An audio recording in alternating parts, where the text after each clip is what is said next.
Bueno, buenos días a todos. Era una chanza que me debía porque la verdad es que la otra vez me corría con el reloj, pero entiendo que el pobre venía muy apretado. Así que vamos a iniciar esta charla y la intención básicamente es tratar de ver a dónde estamos, no mirar mucho para atrás, ya lo que vivimos lo vivimos, ya lo sufrimos, ya hicimos de alguna manera la catarsis, no es el momento para hacerla ahora. Vamos a ver a dónde estamos y sobre todo qué es lo que se viene, qué es lo que podemos esperar, qué oportunidades nos presenta el mundo y el negocio, y esta es un poco la intención de esta charla. Si miramos a dónde estamos, permítanme presentarle este gráfico con dos rayitas.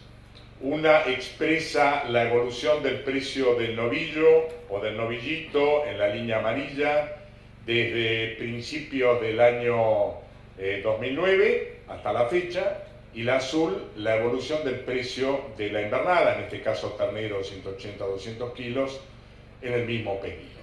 Y ahí van a ver básicamente tres momentos, digamos. El año 2009, que fue el último año, después de 4 años de penuria de precios tremendamente achatados que bordeaban los 3.40, 3.50 hasta 3.80 según la categoría, y que nos llevó a perder mucho dinero y entre otras cosas a liquidar 10 millones de cabezas de stocks entre el 2008 y el 2010, o el 2007 y el 2010 si ustedes quieren. Perdido esos 10 millones de cabezas, recuperada la oferta forrajera después de también un periodo de sequía que asoló buena parte del territorio entre el 2008 y 2009, vino, digamos, un poco la respuesta a la escasez de la oferta, la suba de los precios que se dio, verán, digamos, en el año 2010, en donde el ternero, la línea azul, llegó a tocar 12 pesos en el mes de octubre. El gordo, la amarilla, recuperó un poquito más lento, pero llegó, digamos, también a acompañar esos valores. Y después una especie de amesetamiento de casi 3 años entre el 2010 y el 2013. A partir del 2013, más precisamente a partir de septiembre-octubre, cuando asume el nuevo equipo económico, empieza a hacer una devaluación, micro devaluación diaria más acelerada y una más fuerte en el mes de enero, se produce una nueva suba de precios en ambas categorías, que la van a ver después de esta rayita verde clarita que hay en forma vertical, digamos, y la última suba que se ha dado de manera, yo diría casi inesperada, por lo menos para mí no esperada, entre, digamos, los últimos 2 meses, mes y medio, 20 días, si ustedes quieren. Sobre todo, primero en la invernada o primero en el gordo, pero después la invernada que traspasa de alguna manera incluso la suba del gordo. Ahí hay algunos efectos que eran difíciles de considerar meses atrás, entre ellos yo diría el terrible efecto que ha generado el exceso de lluvia en la cuenca del Salado y buena parte de regiones productivas, en donde no solamente se afectó, digamos, la productividad de los campos o el ingreso o la salida de la hacienda terminada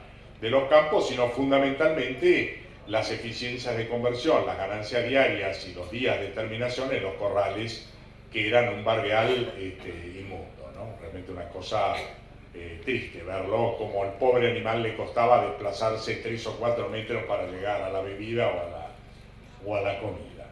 Como quiera que sea, a eso se le han sumado expectativas de todo tipo, entre otras las negativas vinculadas a mayor inflación, a ciertas expectativas de devaluación por el tema de los holdouts, etcétera, etcétera, y algunas positivas que sin duda algún efecto tienen, como el anuncio de que efectivamente Europa habría anunciado, digamos, la apertura en algún momento, cuando esté listo la parte documental, de poder venderle sin arancel la cuota 481 que también explicó Sebastián.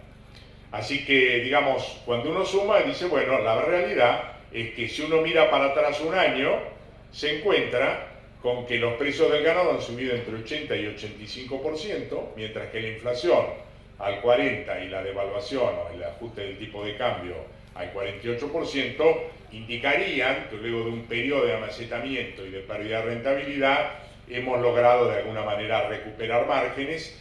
Y si uno dice, a ver, saco esta foto y la mantengo en el tiempo, la verdad, yo firmo, ¿no es cierto? Ahora, ¿por qué la firmo hoy? y no espero lo que va a suceder mañana, porque lamentablemente nada indicaría que en los próximos meses esta situación de mantenimiento de márgenes se mantenga.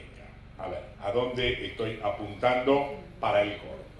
Lo primero que quiero apuntar, y para eso les muestro este gráfico, y antes les quiero decir que la verdad, en la Argentina, saco el gráfico si no se distrae, en la Argentina de los últimos, yo diría 20, pero con mucho más fortaleza los últimos 10 años, la terminación a corral, trátense, llámense feedlot profesionales o corrales de campo o suplementaciones de todo tipo, se han transformado claramente en el gran protagonista de la oferta de ganado gordo para faena.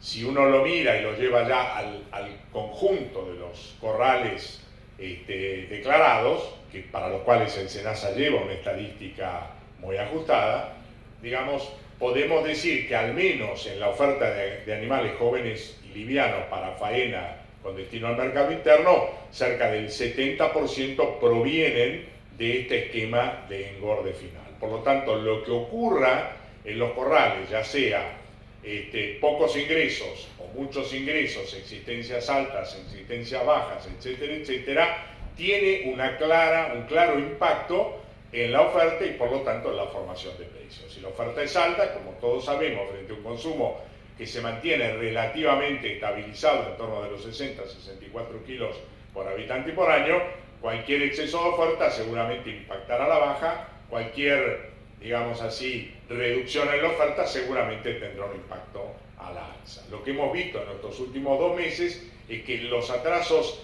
más importantes, incluso de los que uno escucha a veces de los operadores, yo diría no debe haber menos de 60 días de atraso en la salida de los corrales, bastante más de los 30 que por ahí se comenta.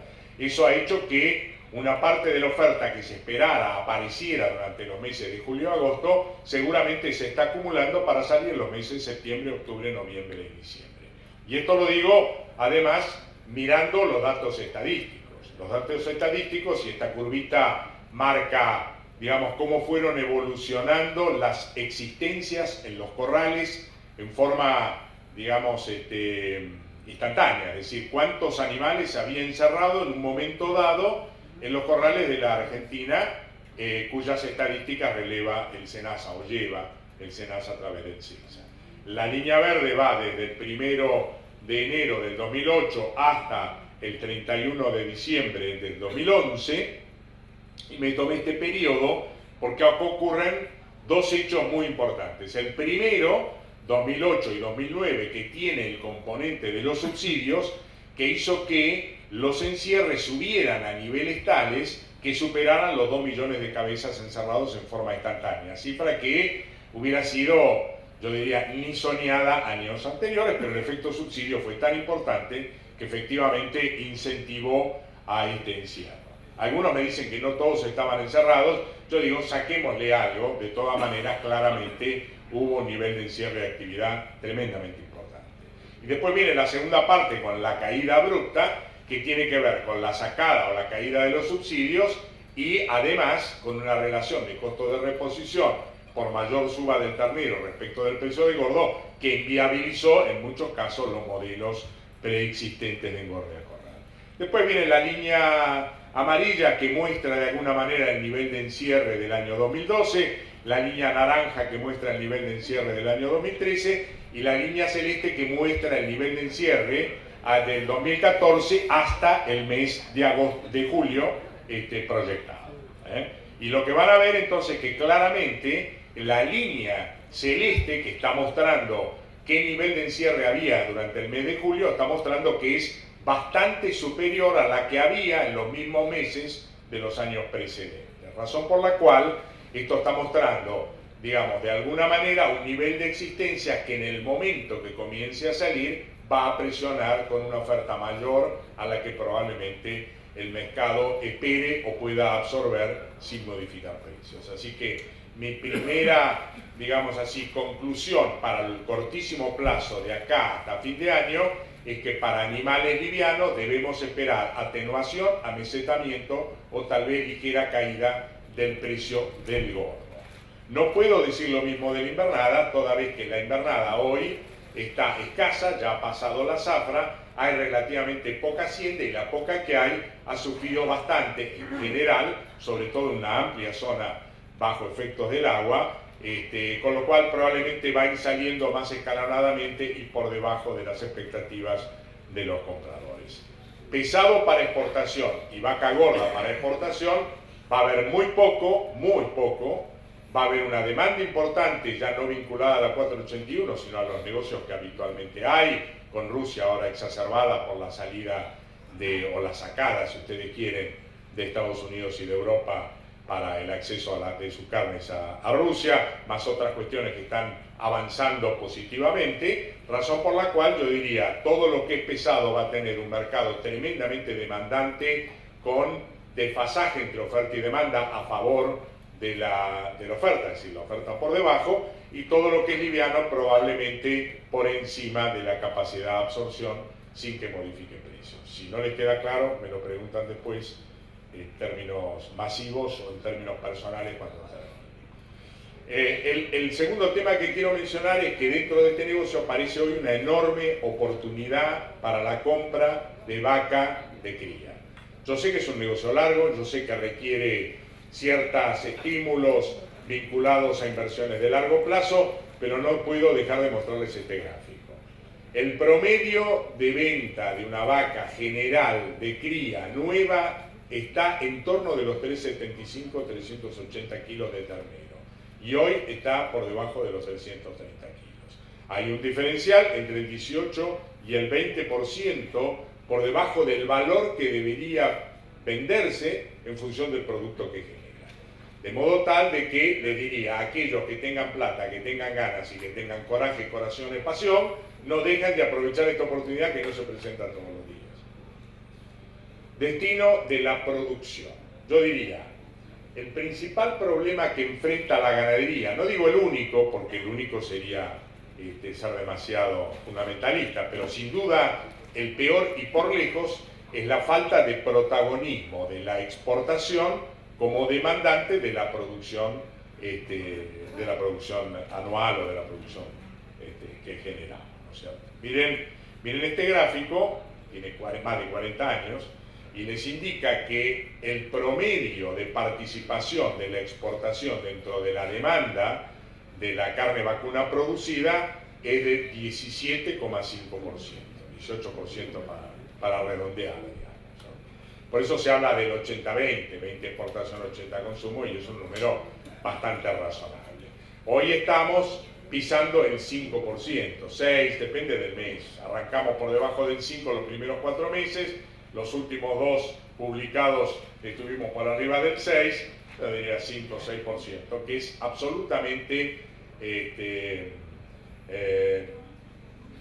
digamos, absolutamente poco ejecutivo, de poco protagonismo. Prácticamente la exportación está afuera del negocio.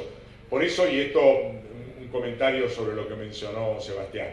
Cuando Sebastián mencionó los frigoríficos no están pagando por el novillo pesado, si llegamos a hacer mucho pesado hay que ver si lo pueden pagar, y yo diría, en realidad el problema que tienen es que no lo dejan exportar. Y no lo dejan exportar, y encima cada vez que digamos, el europeo o quien sea le manda $1 con billete de Washington, se los cambian acá con $1 con la cara de Kichilov, así de más. Y la verdad es complicado. Si no les gusta la cara de Kichilov, le ponemos otro, pero a mí no, se me acabó la inventiva. Hasta ahí más o menos con la patilla parece un prócer, pero no lo es.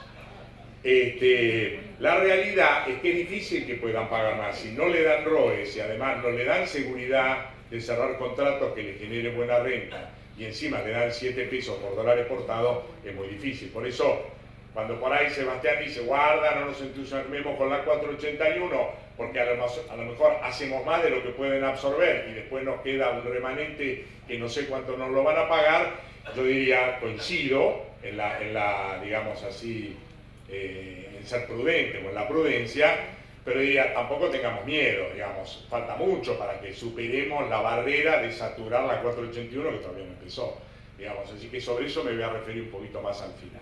Los tiempos, de alguna manera, los irá marcando la política. Si la política no expresa con claridad que las exportaciones van a estar abiertas, con 481 o sin 481 da lo mismo, porque no va a haber exportación. Razón por la cual, más allá de la 481, que es tremendamente excitante y estimulante para todos, y me incluyo en la primera línea, digamos, lo primero que tengo que ver cuáles van a ser las señales, sino para qué voy a hacer un novillo que después no tiene mercado, ¿no? Pero como quiera que sea, esto es lo que está pasando en términos de las exportaciones. Prácticamente han cerrado la canilla tanto que hoy prácticamente las exportaciones no tienen participación. Vean ustedes que pasamos del 10% de la participación en el mercado mundial de carnes y hoy estamos por debajo del 2%. 2 y 0 da igual. 2 y 0 da igual. El mundo, no es que el mundo esté llorando por la falta de Argentina, el mundo necesita carne. Ahora 2 y 0 da lo mismo, estamos en 0, estamos afuera. Y esta es la contracara, digamos, ¿no? Porque cuando uno dice, ¿por qué cierran las exportaciones? Para defender la mesa de los argentinos. No sé si lo escucharon alguna vez. Bueno, me parece que sí por la sonrisa. Yo lo escuché más de una. Yo digo, ¿cuál es el riesgo de la mesa de los argentinos? Permítanme mostrarle este señor gráfico. La línea verde nos muestra cuánta carne consumen los argentinos por año para la primera columna, década del 80, para la segunda columna, década del 90 y después del 2000 en adelante en forma anual. A esa línea verde se le agrega otra línea de color púrpura, que es la carne de pollo, a esa se le agrega una naranja, que es la carne de cerdo, y a esa se le agrega una celeste, que es la carne de lanares y caprí. La rayita punteada blanca indica el promedio histórico de consumo de proteínas animales de la mesa de los argentinos, que son 100 kilos. Y si miramos la década del 80, veremos que esos 100 kilos, que casi se alcanzaban, se componían de casi 80 de carne vacuna. Y en la década del 80, esos 100 kilos se componían de casi 70 de carne vacuna, así que ya venía bajando, pero reemplazada por otras carnes. Y cuando llegamos al 2000 estamos entre 60 y 65, pero fíjense el crecimiento exponencial de las otras carnes. Con lo cual, cuando uno mira el consumo total por habitante y por año en la mesa de los argentinos, hoy está en 18 kilos, perdón, si bien digo, 18 kilos por arriba de la media, sin incluir la carne que no se declara estadísticamente.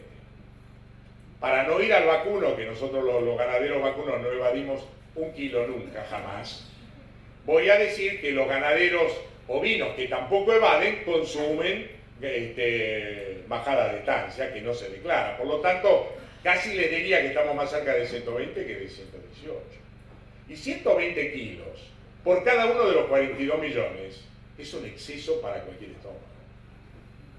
Yo me como 200, pero fíjense el físico de esto.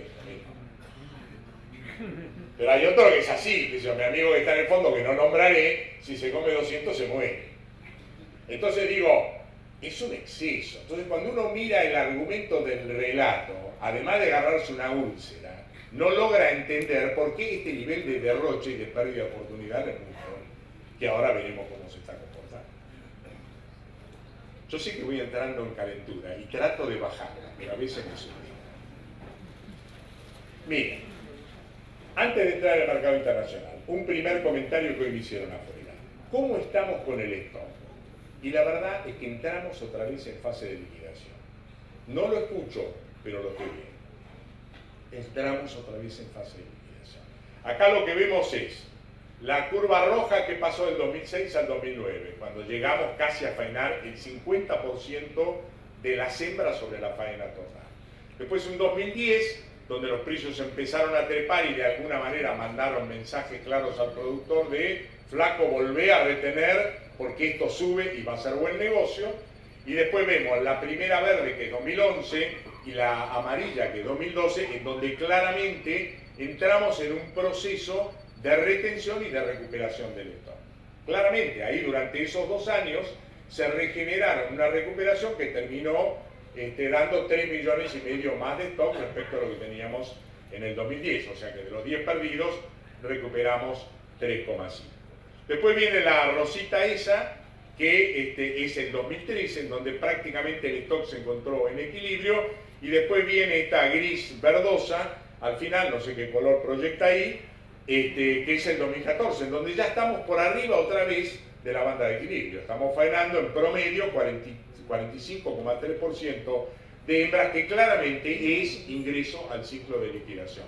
No liquidación brutal como el que vimos 2007, 2009, 2010, pero claramente otra vez en ciclo de liquidación. ¿Y esto qué nos está diciendo de cara al futuro? Y que el stock va a decrecer.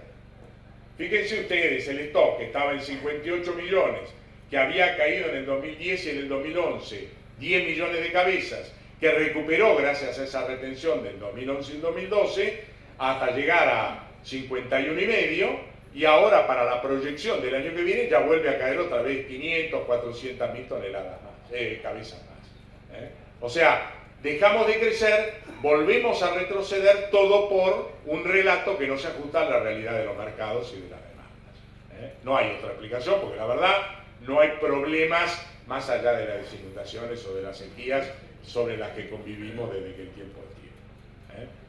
Y el otro efecto que quiero contarles respecto del stock, al cual ya empiecen a ver que si empieza a decrecer o se aplana, la oferta futura va a estar aplanada o decreciente, y por lo tanto los precios futuros de alguna manera, pasado digamos el mal trance, volverán otra vez a fortalecerse. Es que dejamos de producir novillos pesados. Sebastián lo dijo con toda claridad. Miren, muchachos, si miramos la renta sobre capital invertido o sobre lo que ustedes quieren, es mucho más negocio producir liviano que pesado, porque el pesado me cuesta más y me lo pagan menos, clarito como el agua. Y si a eso le sumamos que el gobierno desde el año 2006 en adelante dijo, lo dijo en sus palabras, pero esto es lo que nosotros logramos entender cuando traducimos el mensaje. Si hacen novillos pesados para exportación, no les garantizo que el mercado va a estar abierto el día que ustedes lo quieran vender. Y por el contrario, si hacen livianos para el consumo, los subsidios, y así ocurrió durante 3 años, y además les aseguro que no van a tener competencia de la exportación, y flaco, nos pusimos a trabajar al liviano. ¿Y qué hicimos? Y bajamos del 60% de la faena de novillos a faenar hoy el 35% de los machos totales como novillos y el 65% como terneros y novillitos. Y extraigo novillitos, el novillito casi no se movió. Pasamos de novillo a ternero. Pasamos de novillo a ternero, bien o mal, bueno, esto es lo que nos ajustamos al modelo, nos ajustamos al relato, ¿qué vamos a hacer? Ahora, es una pérdida, yo diría, imperdonable, porque si estuviéramos faenando hoy los 7.200.000 machos que faenamos por año, en las proporciones que faenábamos antes del cambio de las políticas públicas en el 2006, la verdad estaríamos generando 30 31 kilos más de res, de carne, por animal faenado, lo que suma arriba de 200.000 toneladas más adicionales con el mismo número de cabezas faenadas. Lo que implica más que duplicar, si las quisiéramos destinar a la exportación, las exportaciones actuales. Lo que implicaría no sacarle un solo kilo a la mesa de los argentinos. Lo que implicaría generar un ingreso de 1.500 millones de dólares totalmente genuinos, contra lo menos de 800 de los edines totalmente ilegales o antiéticos. Digo, estos son los temas que hay que aclarar. Y la verdad, yo no soy político, pero tengo una gana de hacerlo que mi mujer no me deja. Esto lo confieso, y la que manda en casa es ella. Pero la verdad es que uno se indigna, uno se pone viejo y dice, no puede ser que nos vengan a contar una película y uno camina a la calle todos los días. Estaríamos duplicando las exportaciones sin sacarle un solo kilo de los argentinos.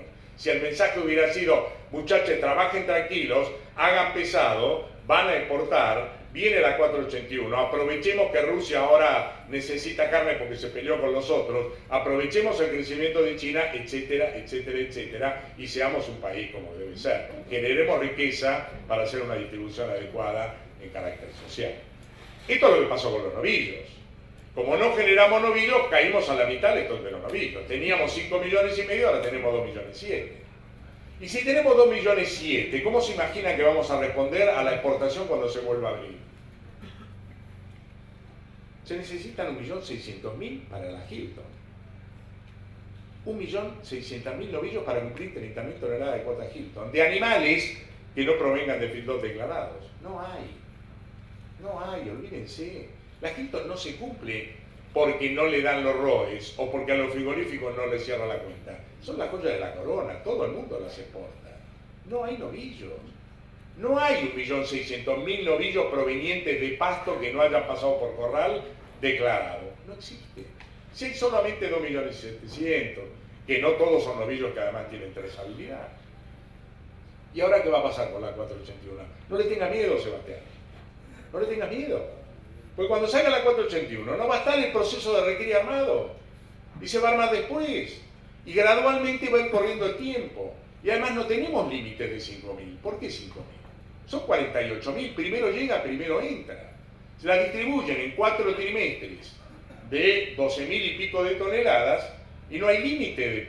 Digamos, estoy exagerando. Todos van a querer entrar. Pero podríamos exportar 10.000 y no va a haber novillo para 10.000. Y tampoco son 100 kilos. No, ¿por qué? Podemos armar un modelo de 8 cortes, o de 7 cortes, o de 12 cortes. Y en lugar de 50.000, a lo mejor requerir 250.000. Yo digo, lo último que haría es temerle a la 481 y lo primero que haría es ponerme a trabajar, en principio haciendo las recrías. Si no, ¿de qué vale? Si no hay recrías hoy disponibles para entrar a los corrales. La mayoría de las recrías de los animales que se ofrecen en venta, de 300 a 350 kilos, tienen ya 30 meses de edad. Criados en la isla o criados en cualquier lado, con tiempo y no con pasto. Con lo cual, yo diría, muchachos, con todo, faroles para adelante. ¿Y por qué faroles para adelante? ¿Y por qué la verdad? Que faltan 467 días, no los conté, pero más o menos los calculo, los olfateos. De calendario, de lo que sacamos la hojita y miramos, sacamos la hojita. Yo la sigo sacando, me encanta sacar la hojita. Cuando alguien la saca en casa, me enojo. La hojita la saco yo. Y la voy siguiendo. Ahora, 467 días de tiempos calendarios. Pero antes de ayer, hoy o pasado mañana de tiempo ganaderos. Pongamos el ejemplo de la 481. El que quieran. 10 meses, 12 meses, 8 meses, 9 meses de recría. 4 de corral, porque 100 días se terminan siendo 4. 12 meses, 13, 14 meses. 13, 14 meses, estamos en agosto. ¿A dónde nos vamos? ¿A octubre del año que viene? ¿Octubre del año que viene? Ya pasaron las elecciones, ya pasaron las pasos. Ya ganamos.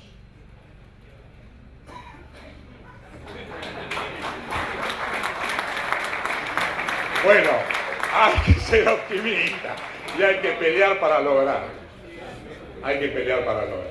Y si ganamos, ¿qué nos dicen cualquiera de las 3 fuerzas opositoras hoy? ¿Qué nos dijeron? ¿Qué nos están diciendo? ¿Qué van a escribir en sus plataformas? Que van a volver a promover al campo como motor del crecimiento de la Argentina. Y van a reinsertar a los productos del agro en el mundo. Y para productos como el trigo, el maíz, la carne, la leche y otros, le van a dar tipo de cambio competitivo. Cualquiera de los 3 dicen lo mismo, con ligeros atenuantes, algunos con más convicción, otros con un poco menos, pero los 3 dicen lo mismo. Y hasta me animaría a decir que cuando ocurra lo que ocurra, digamos, y aparezca incluso el candidato de este mismo gobierno, hay que ver si lo dejan, probablemente empiece a pensar de manera más racional. O sea que yo diría, 99,99% de posibilidades que con el nuevo gobierno estamos volviendo al mundo. Estamos volviendo al mundo. Y en términos ganaderos, ¿qué pasado mañana? Entonces yo no le tengo miedo a nada. Yo no le tengo miedo a nada. Digo, vamos a ver qué dice el mundo. Miren lo que dice el mundo. Esto es un gráfico que me muestra en las rayitas, en las columnas verdes, el consumo o el comercio mundial por año de los países desarrollados o ricos. 4,5 millones de toneladas por año desde el año 2004 hasta la proyección del 2023. Totalmente ajustado este valor. Y la rayita púrpura o la columna púrpura lo que me indica es el crecimiento del comercio internacional de los países emergentes, donde está China, Sudeste Asiático, Norte de África, América Latina, etcétera, etcétera. Pero cuando uno mira el aditivo de las dos columnas, el mercado internacional no deja de crecer. En los últimos 10 años creció a nivel de 2,2 millones de toneladas de carne vacuna. Y los próximos 10 que lo mismo. No deja de crecer. Y es tanto el crecimiento que la oferta no puede satisfacer esa demanda de crecimiento. Comerían mucho más si hubiera más carne, pero no la hay. ¿Y cómo sé que no hay más carne? Porque cuando la demanda está insatisfecha, lo que arbitra la diferencia entre la oferta y la demanda insatisfecha es el precio. Y el precio no ha dejado de subir. Miren, Miren este otro gráfico, que muestra los últimos 10 años en el valor en dólares, con la cara de Washington, la de verdad, por tonelada exportada de la Argentina y Uruguay, que más o menos van en el mismo camino. No es que Argentina exportó más caro porque vende más Hilton en proporción al garrón. No, lo que subió es el valor de la carne en el mundo. Y sube porque no alcanza, porque hay más gente que quiere comer y no alcanza. El crecimiento del consumo de carne vacuna se da por el crecimiento de la población, pero en los países emergentes, que son mayoría de habitantes, en los últimos 10 años, el crecimiento de carne vacuna creció 17,5% por habitante y por año del consumo de carne vacuna. Es una cosa extraordinaria. ¿Y por qué estamos ciegos? Es porque no salimos de los parques. No vamos Ezeiza para salir al mundo. Estamos en el cabotaje. Entonces, en el cabotaje llegamos con el ternero de 300 kilos, veamos cómo zafamos, un cachito gris, un cachito azul, un cachito, veamos. Cabotaje puro.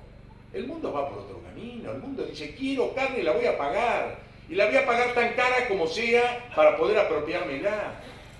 Y ese es nuestro mercado, muchachos. Ese es nuestro mercado. ¿Y qué tan lejos estamos? Pasado mañana en términos ganaderos. Hoy, antes de ayer, depende de qué quieran hacer. ¿Y hay alguna duda de que vamos a ganar? Yo no la tengo. Esto es lo que pasó en China. Último año, 50% de incremento de la carne al público en yuanes, no en billetito de papel. Esto es lo que está pasando con el precio de la carne en Estados Unidos. Último año, 30% de aumento. Digo, este es el tema de fondo. Si seguimos mirando el cabotaje, hagamos lo mismo de siempre y ahí quedaremos. Y si queremos salir al mundo, preparémonos para salir al mundo, porque con lo que tenemos no alcanza. Y las oportunidades son extraordinarias. No voy a perder tiempo en esto, porque lo explicó muy bien Sebastián, las oportunidades y todo, la verdad que me encantó escucharlo. 481 solo, ya lo explicó también muy bien, solo digamos para que entiendan el porqué de este extra valor tan importante. Cuando uno quiere exportar a Estados Unidos tiene tres opciones, a Europa tiene tres opciones. O paga todos los impuestos, porque no tiene ninguna cuota, con lo cual tiene que pagar 3,14 € por kilo, no importa el corte, más el 12% del valor puesto en el puerto de destino. Costo, seguro y flete. Es un monto. Cuando uno, digamos, accede a la cuota Hilton, que solo puede vender 8 cortes, de las cuales exportamos 3, 4, no más, 8% de la media res, no más, tiene que pagar el 20% del costo puesto en el destino, es decir, el FOB, lo que me paga el importador en Puerto de Buenos Aires, más el flete, más el seguro. 20%, es una cifra. Piensen ustedes, en una cuota Hilton de $17.500, el 20% sin contar flete y seguro ya sería $3.400 más, o $3.40. Y si voy a la 481, que nada, no pago nada, entro. Y como no pago nada, puedo entrar con un garrón, con un cogote, con un rabo o con un lomo, porque no tengo límite. Estas son las grandes diferencias que genera esta cuota. Todos me piden trazabilidad. Y acá, una pequeña corrección a Sebastián, la verdad es que la Hilton no se necesita, no salen 40 kilos, salen 20 kilos nada más por animal. Con lo cual se necesitan mucho más animales. Es decir, que cuando uno tiene que concretar la exportación de la unidad mínima, que con un contenedor chico, digamos, necesita entre 550 y 600 cabezas para concretar un contenedor, y en la 481 lo podría hacer con 120 o 140. Y tal vez, si somos inteligentes, lo hagamos con 200 o 250, la mitad. Esto le agrega mucho valor al animal. Acá para que vean la diferencia, digamos, entre exportar pagando todos los impuestos y exportar dentro de la 481, hay ni más ni menos que $6 por kilo de diferencia que se puede repartir entre el importador, el exportador y el productor. Espero que ocurra, no sé qué ocurre. Y después hay un tema adicional que no es menor. Y con esto voy cerrando. Para la ganadería. Aparecen situaciones complejas para la agricultura en términos de rentabilidad, por valores internacionales y por restricciones al tipo de cambio que finalmente recibe el exportador, como quiera que sea. Frente a una ganadería que tiene todo por delante, la agricultura marginal empezará a buscar nichos para crecer o meterse o crecer dentro de la ganadería, y esto le agrega una, yo diría, una demanda adicional, particularmente a la cría, que es hoy la que está más afectada. De modo tal que quiero cerrar con estas palabras. Dejemos de pensar que estamos en el negocio equivocado, porque cada vez que me encuentro con uno me dice, usted dice que vamos a andar bien, pero ya mi papá me decía, la ganadería siempre es un negocio de un futuro que nunca llega. Le dije, mire, es posible que lo que diga su papá es verdad, y mi papá también me lo decía a mí, y yo se lo decía a mi hijo. Ahora, lo que está pasando en el mundo en términos de demanda y términos de precio, este viejito que ya lleva 42 años de actividad profesional y 60 años de ganadero, 60 tengo 66, pero a los 6 me enamoré de la vaca. 60 años de ganadero, nunca vio una coyuntura tan espectacular en el mundo como la que estoy viendo ahora. Entonces dejemos de arrastrar los pies, pensemos que estamos en el negocio correcto y que la inadecuada política que nos ha limitado hasta ahora tiene un final cercano. Muchas gracias. Perdón. No, te quedó tiempo. Te quedaste corto. No, Víctor, le vamos a preguntar a Sonido a ver si vamos a organizar con un inalámbrico para hacer una ronda chica de preguntas. ¿Puede ser, Víctor? No hay manera. Pero pégale grito. No hay manera. Bueno, a ver, si lo vamos a intentar porque tenemos unos minutos y los aprovechamos. Si alguno levanta la mano y tiene una pregunta para Víctor, Viste que me asusté, Cholo. Me no levanta nadie la mano. Última vez y me asusté. Pero no lo veo yo, que se levante y que ponga el grito.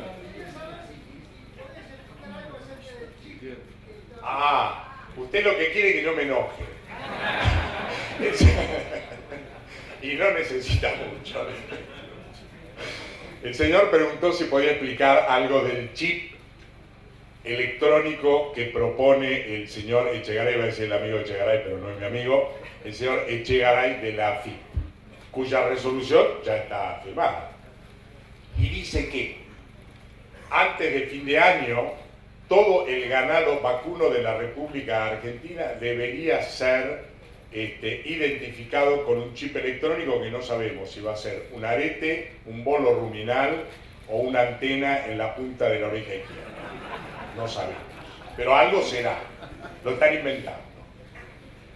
Miren, más allá de la chanza y de la bronca que me generó y que seguramente a ustedes también le habrá generado, un par de comentarios de reflexión un poquito más seria.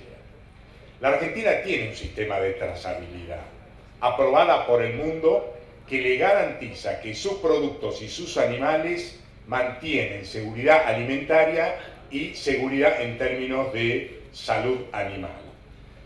Tal es el nivel de aprobación que, salvo cuestiones políticas, la verdad que Argentina hoy podría estar exportando mucho más productos, y de hecho ocurre con los embriones, etcétera, etcétera, a buena parte del mundo. Este sistema sin duda es imperfecto y este sistema sin duda merece correcciones para mejorarlo. Desde la implementación, de lo que significa irse a la oficina local de donde sea barreando y que el sistema se cayó, que la caravana no coincide, que nos pasa 2 de cada 3 veces, hasta efectivamente hacerlo más confiable. O sea que si a mí me dicen, vamos a estudiar el tema del chip o de lo que sea para mejorar el sistema actual, porque lo que se viene es una catarata de exportaciones, yo digo, muchachos, hagamos fila para trabajar en serio e invirtamos lo que haya que invertir. Ahora, cuando lo que se viene es una propuesta que no es más que un curro, porque no es otra cosa, para ver cómo puedo afanarme $1.000 millones más de dólares del bolsillo de los ganaderos que les sobra plata. No sé a quién, pero bueno, es lo que creen, ¿no es cierto? Y que no sirve para nada, que es inimplementable y que además tiene colisión directa con lo que la OIE, que es la Oficina de Epizootias, que regula el comercio internacional de animales y de productos, la OIE dice que no es posible que haya un sistema de trazabilidad que se utilice para la seguridad alimentaria y la salud de los animales y el control fiscal, toda vez que el riesgo de evasión fiscal pondría en riesgo la seguridad alimentaria. Una razonabilidad total. Con lo cual, incluso ponerlo en práctica pondría en riesgo al sistema de seguridad alimentaria a los efectos de las exportaciones. Con lo cual concluyo que es un curro, no sirve para nada, iría en contraposición de los estándares internacionales y además es inimplementable, absolutamente. No tengan miedo, dentro de un año y medio rompemos la resolución. Bueno, a ver, una más, y vuelvo a ser yo, Víctor, y te pido respuesta breve. Una más, a ver, una más, si alguno tiene, acá hay una. ¿Qué va a pasar con los precios al consumidor en los próximos meses? ¿Y qué va a pasar con los precios al consumidor cuando la ganadería argentina vuelva al mundo? Bien, muy buena pregunta. Me va a tomar un tiempito, pero no mucho. 3 minutos. Bueno, viste, Cholo, total, me sacaste 5 la otra vez. No se la voy a perdonar. No, la pregunta es muy buena, ¿qué va a pasar con los precios de la carne al público en función de esta suba del gordo de las últimas semanas o meses? ¿Y qué va a pasar con el precio de la carne cuando efectivamente volvamos a las exportaciones y haya un cambio de modelo productivo que haga que durante un periodo de tiempo vaya a haber menos oferta, digamos, ¿no es cierto? Además de lo que se va afuera. La primera pregunta es, ¿va a subir? Y va a subir en momentos en que la oferta del liviano va a crecer. Por eso es que yo le dije cuando arranqué la charla, y no con esto quiero ser catastrófico, que yo veía que el precio del gordo para el consumo de acá a fin de año o se amesetaba o bajaba, porque va a tener un doble efecto, de suba de precios al mostrador por efecto de lo que ya ocurrió, y mayor oferta, con lo cual es una especie de tenaza que va a estrangular la posibilidad de mantener los precios. Respecto de la suba cuando la exportación venga, ahí vamos a ver 2 periodos. El periodo, digamos así, en el lapso que ocurra entre que deje de faenar los terneros y novillitos, los recríe y le meta 100 o 150 kilos más y los faene como gordos un año después o 10 meses después, en ese periodo la oferta va a caer mucho y por lo tanto el precio de la carne va a subir y por lo tanto va a haber mucha tensión política respecto de la carne vacuna. Y ese es el motivo por el que este gobierno no toma esta medida, porque no tiene los atributos necesarios para tomarla. Esa medida que tomó Uruguay en su momento, con los atributos necesarios masculinos para tomarla, hizo que después de un año de tener precios muy altos y tensión política por el precio de la carne vacuna, la suba del peso de los animales faenados hizo posible que subiera el abastecimiento, subiera la cantidad de carne para el consumo interno y subiera las exportaciones, el círculo virtuoso. Lo que se necesita es precisamente eso, un año de fuerte tensión con políticos decididos a saber que el esfuerzo de corto plazo es un excelente resultado de largo plazo. Esto no lo tiene. El aplauso para Víctor Tonelli.